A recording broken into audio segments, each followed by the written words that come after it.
Hello प्रिय बच्चों, आज हम आपको पढ़ाने जा रहे हैं भारत और समकालीन विश्व भाग 2 इतिहास। तो आपका अध्याय 1 खंड 1 है यूरोप में राष्ट्रवाद का उदय। क्या है पाठ का नाम? यूरोप में राष्ट्रवाद का उदय। अब चलिए देखते हैं राष्ट्रवाद का अर्थ, यानी ये राष्ट्रवाद क्या है।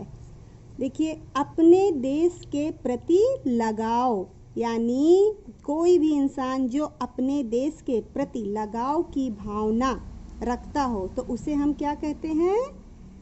राष्ट्रवाद। जब कोई इंसान अपना फायदा ना देखे बल्कि अपने देश की भलाई सोचने में लगाए और जो उसके अंदर पनपने वाली भावना जो राष्ट्र के लिए होती हैं, तो इस तरह के इंसान को राष्ट्रवादी कहा जाता है। अब देखिए, अगला टॉपिक हमारा है निरंकुशवाद। निरंकुशवाद का अर्थ ऐसी सरकार या शासन व्यवस्था, ऐसी सरकार या शासन व्यवस्था जिसकी सत्ता पर किसी प्रकार का, सत्ता जानते हैं आप क्या होता है? शासन होता है जिस पर वह राज्य संभालता है, जिससे वह राज्य का सारे कार्य करता है। किसी पर किसी प्रकार का कोई अंकुश नहीं होता। इतिहास में ऐसी राजशाही सरकारों को निरंकुश सरकार कहा जाता है, जो अत्यंत केंद्रीकृत सैन्य बल पर आधारित और दमनकारी सरकारें होती हैं। अब देखिए, अगला टॉपिक हमारा है फ्रांसीसी क्रांति और राष्ट्र विचार। तो राष्ट्र की पहली स्पष्ट अभिव्यक्ति 1789 में फ्रांसीसी क्रांति के साथ हुई। फ्रांस एक ऐसा राज्य था जिसके संपूर्ण भूभाग पर एक निरंकुश अभी आपने पढ़ा यहाँ पर, निरंकुश राजा का आधिपत्य यानी उसका अधिकार था। फ्रांसीसी क्रांति से जो राजनीतिक और संवैधानिक बदलाव हुए उनसे प्रभुसत्ता राजतंत्र से मिलकर फ्रांसीसी नागरिकों के समूह में हस्तांतरित यानी उनके हाथों में आ गई। क्रांतिकारियों ने यह भी घोषणा की कि फ्रांसीसी राष्ट्र का यह भाग्य और लक्ष्य था कि यूरोप के लोगों को निरंकुश शासकों से मुक्त यानी आज़ाद करवाएं एवं ऐसे अनेक सुधारों की शुरुआत की, जिसे फ्रांसीसी क्रांति कहते हैं। राष्ट्र की विचारधारा। अब चलिए देखिए, राष्ट्र की विचारधारा क्या है। प्रारंभ से ही फ्रांसीसी क्रांतिकारियों ने ऐसे कदम उठाए जिसे फ्रांसीसी लोगों में एक सामूहिक पहचान की भावना पैदा हो सकती थी।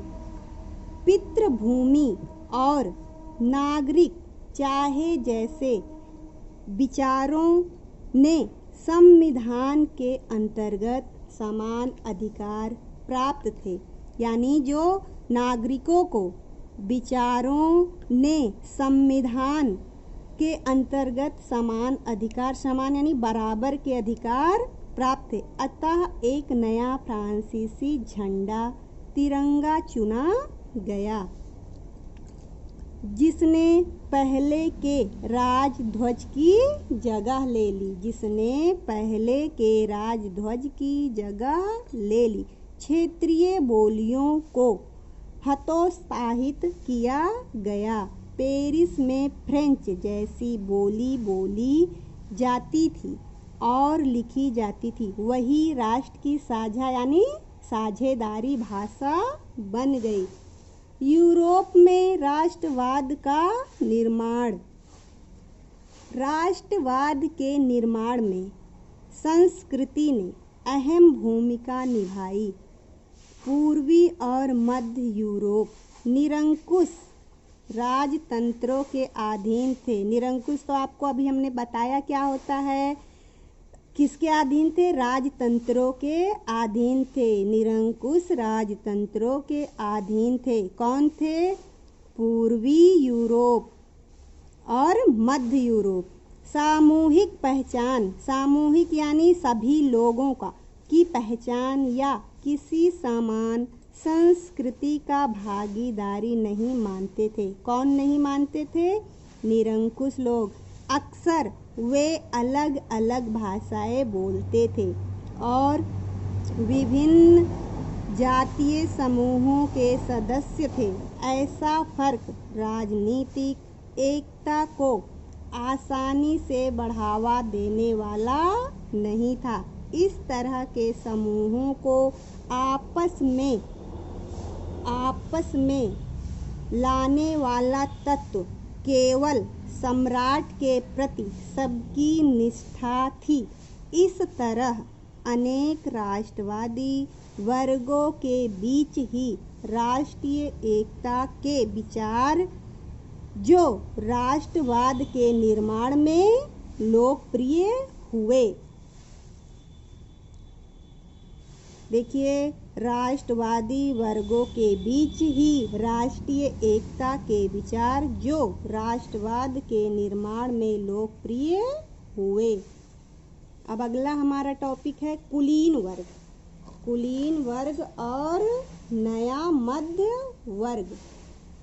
कुलीन वर्ग क्या होता है? देखिए, कुलीन वर्ग जो उस समय जमीन का मालिक होता है, उस समय जमीन का मालिक कुलीन वर्ग यूरोपीय महाद्वीपों का सबसे बड़ा प्रभुत्वशाली, यानी जितनी भी जमीनें थी उसका क्या था? स्वामी था, प्रभुत्वशाली वर्ग था। इस वर्ग के सदस्य एक साझा यानी मिल करके जीवन शैली से बंधे हुए थे। वे ग्रामीण इलाकों में ज़्यादातर जायदाद और शहरी हवेलियों के मालिक थे। यानी ग्रामीण इलाकों में ज़्यादातर धन दौलत और शहरी हवेलियों के मालिक थे। कुलीन विशेषाधिकारों की समाप्ति के बाद शिक्षित और उदारवादी मध्य वर्गों के बीच राष्ट्रीय एकता के विचार लोकप्रिय हुए।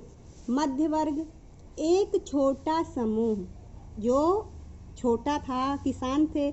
एक छोटा समूह जो जनसंख्या के अधिकांश लोग कृषक यानी किसान थे।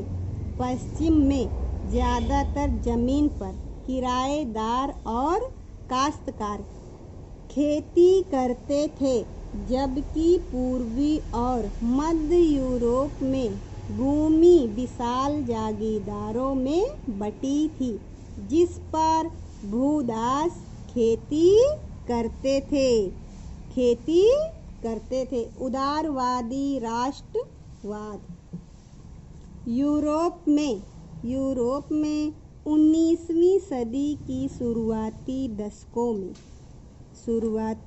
दशकों में राष्ट्रीय एकता से संबंधित विचार उदारवाद से करीब जुड़े थे। उदारवाद यानी लातीन भाषा के मूल पर आधारित है, जिनका अर्थ है आज़ाद। उदारवादी यानी जिनका अर्थ है आज़ाद। नए वर्गों के लिए उदारवाद का मतलब था व्यक्ति के लिए आज़ादी, यानी व्यक्तियों के लिए आज़ादी और कानून के समक्ष सबकी बराबरी। राजनीतिक रूप से उदारवाद एक ऐसी सरकार उदारवाद एक ऐसी सरकार पर जोर देता था जो सहमति से बनी हो, यानी जो सबकी सहमति से बनाई गई हो।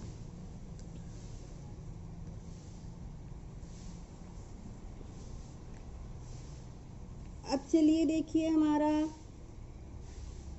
1815 के बाद नया रूढ़िवाद।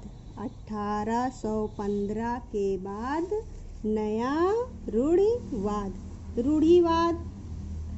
1815 में नेपोलियन की हार के बाद यूरोपीय सरकारें रूढ़िवाद की भावना से प्रेरित हुईं। किसकी भावना से प्रेरित हुईं? रूढ़िवाद की प्रेरणा से प्रेरित हुईं।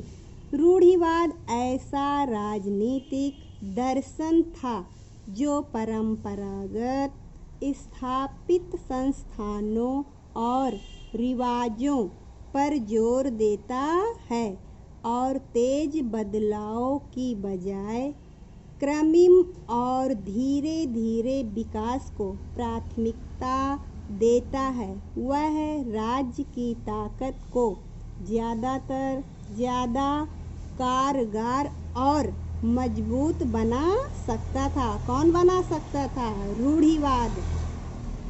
क्रांतिकारी, तो इतिहास की लड़ाई में तो आपने पढ़ा ही होगा कि कितने सारे क्रांतिकारी आए और अंग्रेज़ों से हमारे देश भारत को आज़ाद करवाया।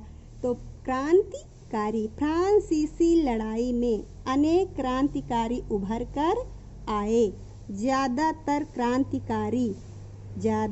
क्रांतिकारी क्या चाहते थे? राष्ट्र राज्यों की स्थापना को आज़ादी के इस संघर्ष का हिस्सा मानते थे। यानी जो क्रांतिकारी थे तो क्या करते थे? आज़ादी के इस संघर्ष यानी इस लड़ाई का हिस्सा मानते थे। किसे मानते थे? अपने आप को मानते थे। नंबर 1 में देखिए, उस समय क्रांतिकारी होने का मतलब उस राजतंत्र व्यवस्थाओं का विरोध करना, यानी जो उस समय के राजाओं का शासन था उनकी व्यवस्थाओं का विरोध करना। और एकीकरण यानी उनको मिलाना। गणतंत्र यानी लोगों का स्वतंत्र राज्य बनाना था। दूसरा देखिए, 1815 के बाद बहुत सारे कार्बोनारी यूरोपीय राज्यों में क्रांतिकारी परीक्षण और विचारों का प्रचार करने के लिए गुप्त संगठन बनाने लगे। यानी ये क्रांतिकारी चोरी छिपे, गुप्त मतलब चोरी छिपे अपना अलग से एक संगठन लोगों को इकट्ठा करने लगे। अब देखिए तीसरा, ज्यूसेप्पी मैत्सिनी कार्बोनारी के गुप्त संगठन का सदस्य बन गया। किसका संगठन बन गया? कार्बोनारी के गुप्त संगठन का सदस्य बन गया। उसका जन्म 1807 में कहाँ पर हुआ था? जेनेवा में हुआ था।